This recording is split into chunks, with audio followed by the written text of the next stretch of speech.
With more on social media and just how that female San Bernardino killer entered the country. We just referenced this report saying that the policy last year blocked agents from looking at the social media messages. Cybersecurity expert Joe Loomis is with me now. So, Joe, I am assuming that this policy is up for review. Absolutely. With all the Senate and the Congress getting together, these are part of that, new coalition, so to speak, of understanding what type of surveillance is actually important and necessary given the current events that have taken place. Okay, so from a cyber point of view, what are the right next steps?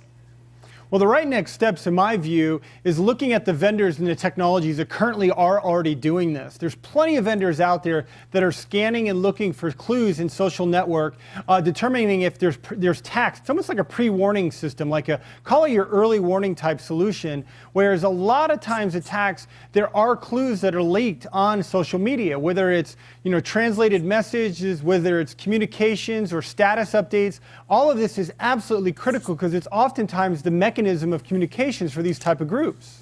So, Joe, let me ask you, we actually spoke with a professor at Dartmouth last week, and he helped to co-develop with Microsoft this kind of visual identity, the idea being to fight child trafficking and child porn. Can we use the lessons that we have learned in fighting abuses against children and apply that to terrorism and fighting terrorism?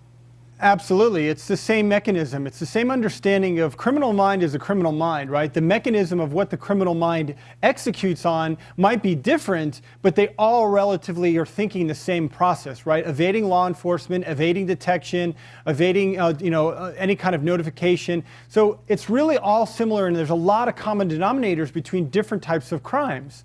And that's really where I think law enforcement has a lot of this type of experience that we now have to start getting away from the bureaucracy of this, anti-privacy type of movement where we understand that, hey, we really need to start looking at social media. We really need to understand phone records that might be taken, phone calls, text messages. All that stuff comes to pretty relevant these days when we're looking at how close these attacks are coming to home.